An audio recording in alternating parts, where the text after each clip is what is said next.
راہ زندگی زندگی کے نشیب و فراز میں محبت کے احساس سے تازہ دم ہونے کے لیے پروگرام سنیے راہ زندگی۔ راہ زندگی کے ساتھ میں ہوں عادل مشتاق اور میں ہوں عظمیٰ یونس۔ ہماری طرف سے آپ سبھی سننے والوں کو بہت بہت سلام قبول ہو۔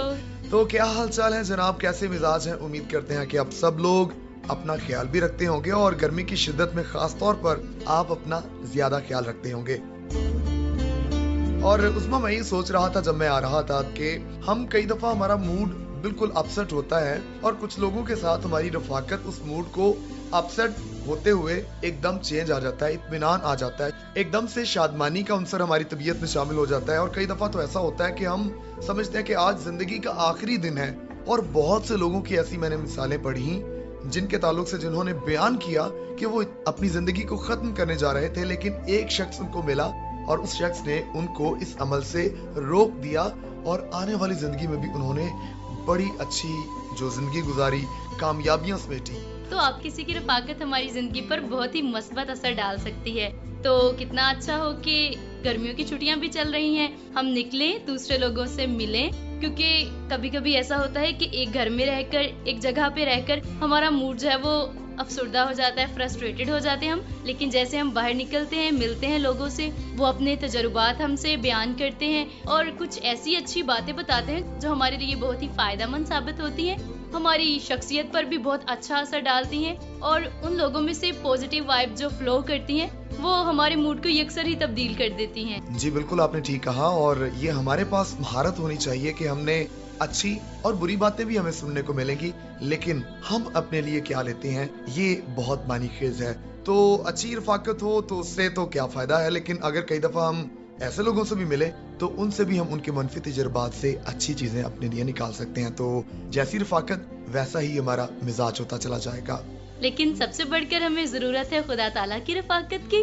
تو آئیے آگے بڑھتے ہیں اور اپنی رہنمائی کے لیے سنتے ہیں تلاوت کلام مقدس۔ بدن کا چراغ آنکھ ہے، بس اگر تیری آنکھ درست ہو تو تیرا سارا بدن روشن ہوگا، اور اگر تیری آنکھ خراب ہو تو تیرا سارا بدن تاریک ہوگا۔ بس اگر وہ روشنی جو تجھ میں ہے تاریکی ہو تو تاریکی کیسی بڑی ہوگی۔ بدن کا چراغ آنکھ ہے۔ یقیناً ہم آنکھ سے ہر چیز کو دیکھتے ہیں اور آنکھ ہی ہمارے اندر بہت سی خواہشات کو بھی جنم دیتی ہے، لیکن اگر ہماری آنکھ لالچ سے یا ایسی بری روشوں سے، بری خواہشوں سے پاک ہو جائے تو ہماری زندگی یکسر تبدیل ہو سکتی ہے۔ بالکل ٹھیک کہا آپ نے، اور وہ کہتے ہیں نا کہ اچھی آنکھوں والوں کو سب کچھ اچھا دکھتا ہے، تو جو انسان جیسا ہوتا ہے اس کو باقی لوگ بھی ویسے ہی نظر آتے ہیں۔ تو کتنا اچھا ہو کہ ہم اپنی سوچ کو اچھا بنائیں تاکہ ہم دوسروں کے بارے میں بھی مثبت سوچ سکیں۔ ہم تمام تر سامعین کے بہت شکر گزار ہیں جو پروگرام راہ زندگی کو سنتے ہیں اور ہمیں فیڈ بیک لکھتے ہیں، اور وہ تمام تر سامعین جو ہمیں فیڈ بیک نہیں لکھتے، میسیجز نہیں لکھتے، ہم بتاتے چلیں آپ کو پروگرام کا پتہ، آپ بھی ضرور ہمیں خط لکھیے گا، میسج کیجیے گا۔ تو خط لکھنے کے لیے ہمارا پتہ ہے پروگرام راہ زندگی، پی او باکس نمبر 117 فیصل آباد، اور فون کال اور ایس ایم ایس کے لیے ہمارا نمبر ہے 0333 4825 جی، اور اس کے علاوہ جناب آپ ہمیں فیس بک پر بھی جوائن کر سکتے ہیں۔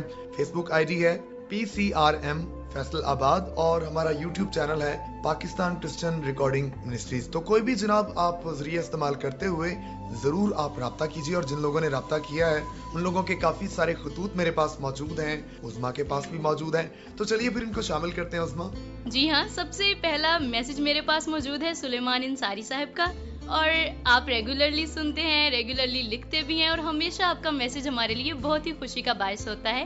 آپ کہتے ہیں کہ پروگرام راہ زندگی ریبا نعیم صاحبہ سے سنا، گیت مدد لئی میں کسنو پکارا سن کر بہت برکت ملی، اور ایلیا نبی کے حالات زندگی پر مبنی جو ڈرامہ تھا وہ بھی سنا، بہت بابرکت ٹھہرا ہمارے لیے۔ اور آپ ساری ٹیم کے لیے دعا کرتے ہیں. آپ کا بہت بہت شکریہ سلیمان انصاری صاحب. جی بہت شکریہ سلیمان بھائی. اور عظما اگلا خط میرے پاس موجود ہے. بڑا پیارا نام ہے یہ بھی, ظفر اقبال, جن کا تعلق سیالکوٹ سے ہے. آپ نے کہا کہ السلام علیکم. جی وعلیکم السلام, کیا حال ہے؟ ہم بالکل ٹھیک ہیں جناب, آپ کی خیریت مطلوب ہے. اور آپ کہتے ہیں کہ سارے پروگرام کو سنا, بہت اچھا لگا. اور آپ کہتے ہیں کہ آپ نے میرے خط کو شامل کیا, یہ بھی بہت اچھا لگا. تو بہت شکریہ جناب آپ کا ظفر اقبال, آپ نے سیالکوٹ سے ہمیں جوائن کیا. اور ہم امید کرتے ہیں کہ آپ اسی طرح ہمارے ساتھ رابطے میں رہیں گے. تو بڑی خوشی ہوئی آپ کا میسج پڑھ کے, تھینک یو سو مچ. اسی طور پر شامل رہی گا. ماسٹر محبوب احمد صاحب لکھتے ہیں اور یہ کہتے ہیں کہ عادل مشتاق صاحب اور بہن عظما یونس کی میزبانی میں پروگرام سنا. پودوں کی اہمیت پر جو گفتگو ہوئی وہ بھی بہت اچھی لگی, اور حمدیہ گیت سن کر بھی بہت برکت ملی. باقی تمام تر سیگمنٹس کو بھی آپ نے پسند کیا ہے. تو ماسٹر محبوب صاحب آپ کا بہت شکریہ فیڈ بیک کے لیے. اور اب ہے عظما خط میرے پاس, یہ ہمارے پیارے بھائی غلام سرور بلوچ. اور آپ کہتے ہیں کہ پروگرام سنا, بہت اچھا لگا جی. اور تھینک یو سو مچ غلام سرور بلوچ صاحب. آپ نے یہ بھی ساتھ میں لکھا کہ پروگرام کے سبھی سلسلے بہت اچھے ہیں. تو بہت شکریہ غلام سرور بلوچ, آپ کی تو ہمیشہ ہی ہمارے لیے حوصلہ افزائی ہمیں اور زیادہ مضبوط کرتی ہے, تازہ دم کر دیتی ہے. تو اسی طور پر جناب اپنی محبت کو جاری رکھیے گا, آپ ہمارے بڑے بھائی ہیں. بہت بہت شکریہ. غلام سرور بلوچ صاحب کا ایک میسج میرے پاس بھی موجود ہے. آپ نے تمام تر ممبرز کے نام لیے ہیں اور لکھا ہے کہ سب کو پروگرام راہ زندگی کی مقبولیت بہت بہت مبارک ہو. اور آپ کہتے ہیں کہ آپ کی شب و روز کوششوں کی وجہ سے ہی جو آپ اپنا آرام دیکھے بغیر چاہنے والوں کے لیے یہ پروگرام پیش کرتے ہیں, اسی کی وجہ سے پروگرام اس قدر مقبول ہو رہا ہے. تو غلام سرور بلوچ صاحب, آپ ہماری محنت کی قدر کرتے ہیں, آپ کا بہت شکریہ. آپ نے حوصلہ افزائی کی, اسی طرح سے ہمیں لکھتے رہیے. اس کے علاوہ ہمارے دیگر ساتھیوں میں ہمارے پیارے بھائی اسرار احمد چودھری, آپ نے پروگرام سنا اور آپ نے بھی پسند کیا, آپ نے حوصلہ افزائی بھی کی ہے. بہت شکریہ جی آپ کا بھی. اور اس کے علاوہ عبد الغفور کیسر صاحب, آپ کا بہت شکریہ. کچھ فیس بک میسیجز موجود ہیں میرے پاس. لکھتے ہیں غلام رسول سیالوی صاحب, اور آپ کہتے ہیں کہ بہت خوب بر وقت پروگرام اپلوڈ ہو رہے ہیں. مہر عبد الستار سلفی صاحب لکھتے ہیں کہ خوشگوار موسم میں لاجواب پروگرام, شکریہ پی سی آر ایم. حنوک صابر صاحب لکھتے ہیں کہ راہ زندگی پروگرام بہت خوبصورت اور دلچسپ ہے. اسی طرح سے مہر عبد الستار سلفی لکھتے ہیں کہ پی سی آر ایم کے سامعین کے ذوق کے پیش نظر پروگرام تیار کیا جا رہا ہے. ریبا نعیم صاحبہ کی آواز سامعین کے دلوں کی پسندیدہ آواز بنتی جا رہی ہے, اور آپ ساری ٹیم کو سلام کہتے ہیں. تو آپ تمام تر ساتھیوں کا بہت شکریہ, آپ نے فیس بک پر پروگرام کو سنا اور کامنٹ کیا, آپ کا بہت بہت شکریہ. اسی طرح سے سننا اور لکھنا جاری رکھیے. تو چلیے سامعین آگے بڑھتے ہیں, اور بہت ہی اہم سیگمنٹ ہے عظما ابھی صحت کے تعلق سے. تو آئیے پھر سنتے ہیں صحت کی باتیں, انجوائے کیجیے گا. پروگرام صحت سب کے لیے, اور آج ڈاکٹر قاسم صاحب ہمارے ساتھ اسٹوڈیوز میں موجود ہیں تاکہ ہم ملیریا جیسی بیماری پر بات چیت کر سکیں.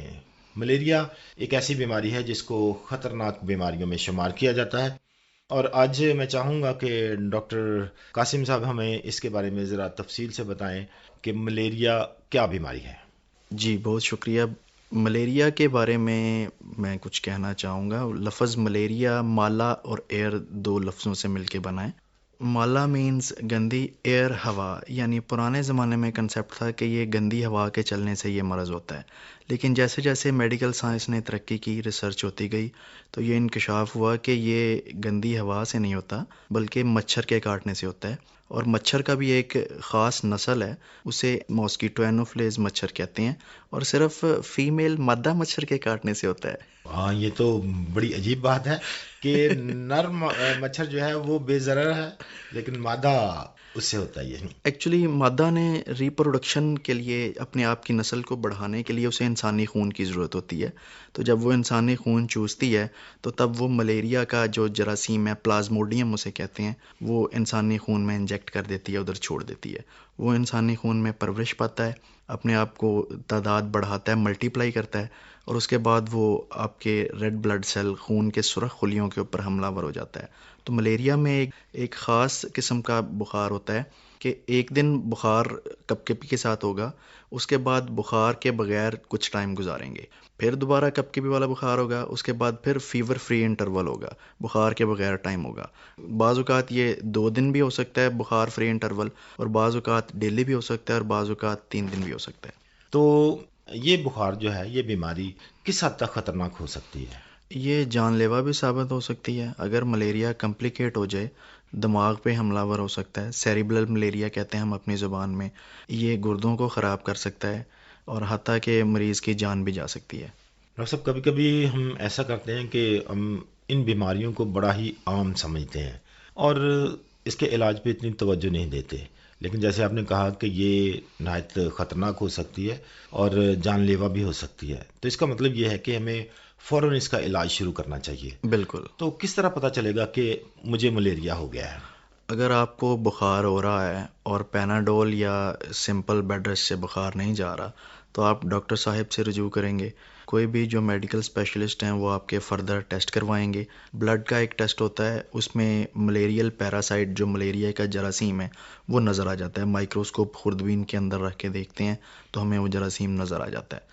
جب کنفرم ہو جاتا ہے تو پھر ہم اس کی ٹریٹمنٹ دیتے ہیں، آگے ٹریٹمنٹ شروع کرتے ہیں۔ ڈاکٹر صاحب، اکثر ہم لوگ جو ہیں ٹیسٹ کروانے سے کچھ گھبرا جاتے ہیں، تو کیا ٹیسٹ کے بغیر اس کا علاج ممکن نہیں یا اس کا تشخیص ممکن نہیں ہے؟ ٹیسٹ کے بغیر آپ اندازہ لگا سکتے ہیں لیکن یقین کے ساتھ نہیں کہہ سکتے، تو کچھ اندازہ ٹیسٹ کے بغیر ہو جاتا ہے آپ کو، لیکن با یقین ہونے کے لیے ٹیسٹ ضروری ہے۔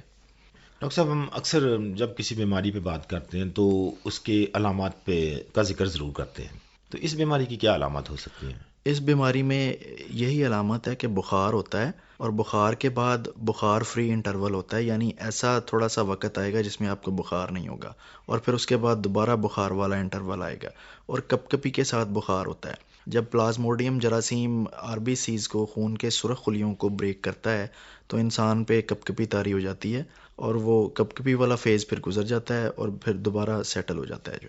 یعنی ہمارے خون کے جو سرخ جراثیمیں ہیں وہ اگر کم ہو رہے ہوں یا وہ مر رہے ہوں تو اس کا مطلب ہے کہ ہمیں زیادہ بیماری کی شدت کا احساس ہونے لگتا ہے، ایسا ہی ہے؟ جی، کچھ اس سے ملتی جلتی بات کی آپ نے کہ جب خون کے سرخ خلیے ٹوٹتے ہیں تو اس کے بعد جراثیم نکل کے پھیلتا ہے، تو اس سے جو ہے یہ زیادہ اس وقت سمٹم زیادہ آتے ہیں، علامات زیادہ ظاہر ہوتی ہیں، جو شیورنگ جو ہے کپ کپی طاری ہوتی ہے اس وقت انسان پہ۔ ڈاکٹر صاحب، ایسی علامات میں، ایسی حالت میں مریض کو یا اس کے لواحقین کو کیا کرنا چاہیے؟ ایسی علامات میں فوراً ڈاکٹر سے رجوع کرنا چاہیے، سیلف ٹریٹمنٹ نہیں کرنی چاہیے، بڑی نقصان دہ ثابت ہوتی ہے اپنی حکمت اپنے آپ پہ کرنا، تو آپ فوری طور پہ ڈاکٹر سے رجوع کریں اور ٹیسٹ کروائیں تاکہ تشخیص ہو سکے اور اس کے بعد باقاعدہ علاج ہو سکے۔ تو آپ کے خیال میں جب اس کا علاج شروع ہوتا ہے تو کیا کوئی خاص سخت قسم کا علاج ہوتا ہے یا بڑا نارمل ہوگا؟ کوئی سخت قسم کا علاج نہیں ہے جی، آج کل تو میڈیکل سائنس نے اتنی ترقی کر لی ہے کہ آپ کو 3-4 دن دوائی کھانی پڑتی ہے اور الحمدللہ آپ صحت یاب ہو جاتے ہیں ملیریا جیسے مرض سے۔ اگر بگڑ چکا ہے یا خدا نہ خواستہ اس کی کوئی کمپلیکیشن ہو چکی ہے تو اس صورت میں علاج تھوڑا سا لمبا ہو سکتا ہے۔ تو ڈاکٹر صاحب جیسے فرما رہے ہیں کہ ایسی علامات میں، ایسی بیماری میں ضرور ڈاکٹر کے پاس جانا چاہیے، اور بہت ضروری بات یہ ہے کہ اس کا خود علاج نہ کریں بلکہ ڈاکٹر کے پاس جائیں اور اس سے مشورہ لیں اور پھر اس کا علاج جو ہے وہ ممکن ہو سکتا ہے۔ ڈاکٹر صاحب، ملیریا جیسی بیماری کے بارے میں اچھی اور مفید معلومات دینے کے لیے ہم آپ کے شکر گزار ہیں، بہت شکریہ۔ سنا ہم نے سیگمنٹ صحت کی باتیں، اور امید کرتے ہیں کہ یہ آپ کے لیے بہت ہی مفید ثابت ہوا ہوگا۔ اس میں ہم بات کر رہے تھے آج کہ رفاقت جو ہے وہ ہمارے موڈ کو تبدیل کر دیتی ہے، مزاج کو تبدیل کر دیتی ہے، تو میوزک کا بھی اسی طرح سے ہے، ہم جو کچھ سنتے ہیں ویسا ہم محسوس کرنا شروع کر دیتے ہیں، اور اسی طرح جیسی بیٹھک میں ہم بیٹھتے ہیں، جیسی باتیں ہم سنیں گے ویسی باتیں ہم کریں گے، اور ویسا ہی ہمارا عمل ہوتا چلا جائے گا۔ اگر اچھی باتیں سنیں تو اچھی باتیں نکلیں گی، لیکن اگر ہم بری باتیں سنیں گے تو کہیں نہ کہیں ہم بھی اس بری محفل کا حصہ بنتے چلے جائیں گے۔ بہت ہی خوبصورت بات بتائی آپ نے، تو کتنا اچھا ہونا کہ ہم اچھے لوگوں کے ساتھ بیٹھیں تاکہ ان کی اچھی باتیں ہم انہیں عمل میں لے کر آئیں۔ تو چلیے بڑھتے ہیں آگے اور مل کر سنتے ہیں آج کی آپ بیتی۔ میرا نام شامون سیموئل ہے، ایک واقعہ جو میں آج پیش کرنا چاہتا ہوں، اس کا تعلق میری زندگی سے بہت ہے اور میں اس کو کبھی نہیں بھول سکتا اس واقعے کو۔ وہ یہ تھا کہ ایک پروگرام تھا مری میں، ہمارے جو پروجیکٹس آفیسر تھے انہوں نے کہا تھا کہ آپ کو اس ٹریننگ میں جانا ہے۔ دل نہیں چاہ رہا تھا میرا، میں چاہ رہا تھا اپنے خاندان کے ساتھ جاؤں ورنہ نہیں، لیکن وہاں یہ مشکل تھا کہ میں اپنے خاندان کے ساتھ جاؤں۔ میری چھوٹی بیٹی تھی 1 سال کی اور میں چاہ رہا تھا کہ ان کو بھی لے کر ساتھ جاؤں، تو کافی بہانے بنائے کہ میں ان کو ساتھ لے کر جاؤں، لیکن نہ ہوا۔ اور پھر میرے بہانہ یہ تھا کہ میں جانا نہیں چاہتا۔ جو ہمارا پروجیکٹس آفیسر تھے انہوں نے کہا کہ نہیں آپ کو جانا ہے۔ بہرحال بکنگ ہو گئی اور دن آتے آتے میں ہر روز کوئی نہ کوئی منصوبہ بنا رہا تھا دل میں کہ کس طرح سے میں وہاں جانے سے بچ جاؤں، لیکن ایک دن تھا ابھی میرے پاس، کیونکہ اس سے پہلے میں فکر مند تھا، میرے خاندان میں چھوڑ کر جانا نہیں چاہتا تھا، اصل بات یہ تھی۔ تو 10 دن کے لیے، پھر بچی چھوٹی ہے اور میرے باقی 2 بیٹے بھی تھے اس سے بڑے۔ ہوا یہ کہ میرے پاس ایک فورنر آئے اور وہ اپنے مسئلے میں تھے، ان کے ویزا کا مسئلہ تھا۔ جب وہ مجھ سے ملے انہوں نے کہا کہ میں پاس جا رہا ہوں، تو ہوا یہ کہ وہ گاڑی میں بیٹھے تھے، میں اپنے گھر سے نکلا اور بات کر رہا تھا، تو پیچھے پیچھے میری بیٹی آئی 1 سال کی، اور وہ گاڑی کے پیچھے نیچے بیٹھی ہوئی تھی، گاڑی میں نہیں لیکن پیچھے۔ مجھے نہیں پتا تھا اس کے بارے میں کہ وہ چل کر آ گئی۔ تو باتیں کرتے وہ ڈاکٹر بل مکیلوی جو بہت پریشان تھے، اور جیسے گاڑی کو ریورس کیا ان کی، اور ریورس میں روکی جیپ تھی یہ چھوٹی پجرے کی طرح، تو پیچھے میری بیٹی تھی اور اس کے اوپر سے کمر سے گاڑی گزر گئی۔ اس کی دونوں یہ خالی سائڈ جو ڈرائیور کی سائڈ ہے، دونوں ٹائر باری باری اس کے اوپر سے گزر گئے۔ اور جب گزر گئے تو میں کوئی 15 فٹ کے فاصلے پر جا رہا تھا اپنے گھر کی طرف، تو گزرنے کے بعد اس کی آواز آئی، رونے کی آواز۔ جیسے ہی رونے کی آواز آئی تو میں نے دیکھا پلٹ کر اس کی طرف، اور میری بھی ایک قسم کی آواز تھی، میں چیخ اٹھا، بلکہ ایک دم میں نے ایک دم بچی کو اٹھا لیا، اٹھا کے میں ڈاکٹر کی طرف سے بھاگا، ڈاکٹر صاحب۔ جب تک کہ میں پہنچا تو وہ گاڑی کو سامنے ریورس سے وہ آگے کی طرف نکلنے لگے تھے دروازے سے، تو وہاں سے وہ دیکھ لیا انہوں نے اور مجھے کہا کہ کیا ہوا۔ میں نے ایک دم کہا کہ آپ اس کے اوپر سے گاڑی چلا کے جا رہے ہیں، بچی کے اوپر سے گاڑی چلا کے۔ وہ کہہ رہے کہ اس کے اوپر سے؟ میں نے کہا جی اس کے اوپر سے۔ پھر وہ نیچے اترے اور انہوں نے بچی کو اپنے پاس لے لیا اور مجھے کہا کہ آپ اپنی بیٹی کو اپنے پاس بلائیں۔ میں جیسے ہی ان کو بلانے لگوں تو وہ بیٹی کو کھڑی کرنے کی کوشش کر رہے تھے، لیکن وہ ربڑ کی طرح وہ ایسے نیچے بیٹھ رہی تھی۔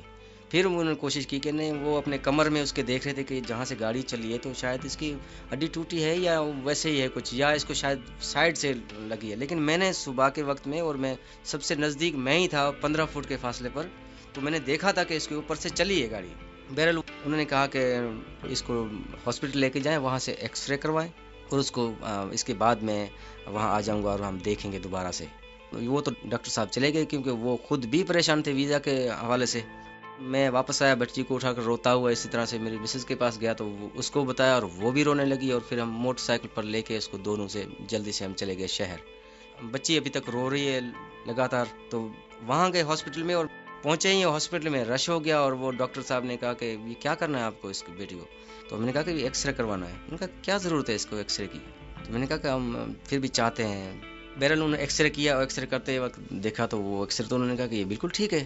انہوں نے کہا تھا کہ جو ایکس رے دیکھ کر انہوں نے کہا کہ گاڑی اس کے اوپر سے چلی ہے، یہ آپ کی بات درست ہے، کیونکہ آپ ہی نزدیک تھے، اور اس کے اوپر سے نشان جو نظر آئے ہیں وہ بھی، اور وہاں صبح جو یہ ہمارے سندھ میں ہم کہتے ہیں کلر کے اوپر جو نشان تھے، ٹائر کے بالکل صاف نشان، جہاں بیٹی گری ہوئی تھی وہاں بھی نشان تھے، اور جہاں سے اوپر سے گزری ہے یہاں بھی صاف تھا کہ یہ ادھر سے ٹائر نہیں چلا۔ تو گاڑی اس کے اوپر سے چلی ہے، لیکن خدا نے اس گاڑی کا وزن اوپر سے کھینچ لیا ہے، ورنہ وہ بچی کیسے بچ سکتی تھی۔ روتے روتے وہ سو گئی، سونے کے بعد کوئی 11 بجے وہ دوبارہ اٹھی، میں نے اس کو کھڑا کرنے کی کوشش کر رہے تھے، وہ کھڑی نہیں ہو سکی۔ پھر 12 بجے کوئی تھوڑی سی وہ دونوں پاؤں پر وہ کھڑی ہو رہی تھی۔ 2 بجے 1 قدم اس نے چلنے کی کوشش کی، 4 بجے 2-3 قدم اور چلی، 8 بجے دوبارہ سے سو گئی، لیکن سونے سے پہلے وہ 2-3 قدم اور چل رہی تھی۔ اور ہوا یہ کہ صبح جیسے ہی اٹھا، میں 6 بجے اٹھا، اور صبح اسی کے ساتھ وہ بھی اٹھی، اور اس نے کہا کہ پاپا پاپا پاپا۔ تو میں حیران ہو گیا، حقیقت ہے اس نے پہلے کبھی ایسے نہیں کیا، اور وہ اس وقت اس نے کیا۔ میں سوچ رہا تھا کہ یہ اسے کبھی نہیں کرے گی، وہ روئے گی صبح اٹھ کر، کون بچہ ہے جو اتنا اٹھ کر وہ بولے اور اسے پیار کرے گا، تو مشکل ہے۔ بعد میں مجھے سب کچھ خیال آیا کہ میں نے کہا سب سے بچی کے قریب میں تھا، 15 فٹ کے فاصلے پر، مجھے پتا بھی نہیں تھا کہ اس کے اوپر سے گاڑی چلی جائے گی۔ بچایا کس نے؟ خدا نے۔ میں نے کہا ابھی اگر میں مریب جا بھی رہا ہوں نا تو بھی بچانے والا کون ہے؟